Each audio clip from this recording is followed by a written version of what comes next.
بسم الله الرحمن الرحيم. الرحمن علم القرآن، خلق الإنسان علمه البيان. الشمس والقمر بحسبان، والنجم والشجر يسجدان. والسماء رفعها ووضع الميزان، ألا تطغوا في الميزان. وأقيموا الوزن بالقسط ولا تخسروا الميزان. والأرض وضعها للأنام، فيها فاكهة والنخل ذات الأكمام. والحب ذو العصف والريحان، فبأي آلاء ربكما تكذبان. خلق الإنسان من صلصال كالفخار، وخلق الجان من مارج من نار.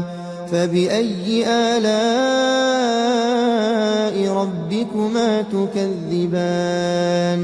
رب المشرقين ورب المغربين، فبأي آلاء ربكما تكذبان. مرج البحرين يلتقيان، بينهما برزخ لا يبغيان. فبأي آلاء ربكما تكذبان. يخرج منهما اللؤلؤ والمرجان، فبأي آلاء ربكما تكذبان. وله الجوار المنشآت في البحر كالأعلام، فبأي آلاء ربكما تكذبان. كل من عليها فان، ويبقى وجه ربك ذو الجلال والإكرام. فبأي آلاء ربكما تكذبان. يسأله من في السماوات والأرض كل يوم هو في شأن. فبأي آلاء ربكما تكذبان. سنفرغ لكم أيها الثقلان، فبأي آلاء ربكما تكذبان. يا معشر الجن والإنس إن استطعتم أن تنفذوا من أقطار السماوات والأرض فانفذوا، لا تنفذون إلا بسلطان. فبأي آلاء ربكما تكذبان. يرسل عليكما شواظ من نار ونحاس فلا تنتصران. فبأي آلاء ربكما تكذبان.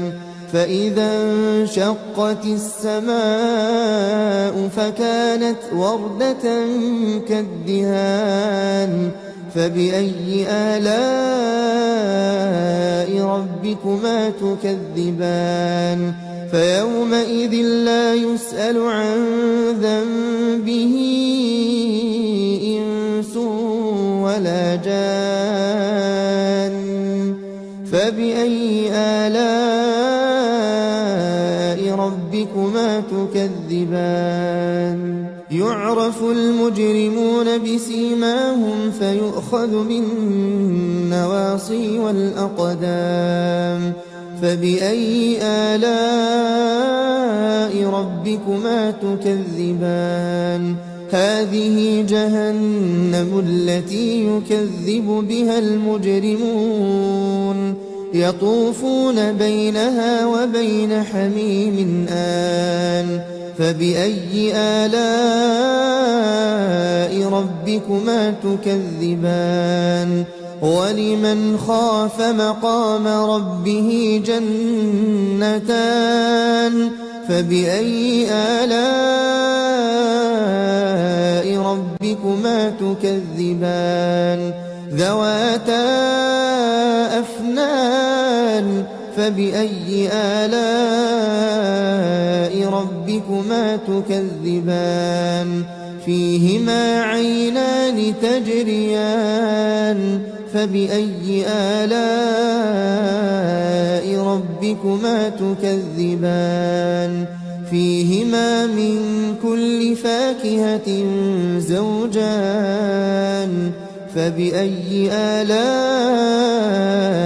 ربكما تكذبان متكئين على فرش بطائنها من استبرق وجنى الجنتين دان فبأي آلاء ربكما تكذبان فيهن قاصرات الطرف لم يطمثهن إنس قبلهم ولا جان فبأي آلاء ربكما تكذبان كأنهن الياقوت والمرجان فبأي آلاء ربكما تكذبان هل جزاء الإحسان إلا الإحسان فبأي آلاء ربكما تكذبان ومن دونهما جنتان فبأي آلاء ربكما تكذبان مدهامتان فبأي آلاء ربكما تكذبان فيهما عينان نضاختان فبأي آلاء ربكما تكذبان فيهما فاكهة ونخل ورمان فبأي آلاء ربكما تكذبان فيهن خيرات حسان فبأي آلاء ربكما تكذبان حور مقصورات في الخيام فبأي آلاء ربكما تكذبان لم يطمثهن إنس قبلهم ولا جان فبأي آلاء ربكما تكذبان متكئين على رفرف خضر وعبقري حسان فبأي آلاء ربكما تكذبان تبارك اسم ربك ذي الجلال والإكرام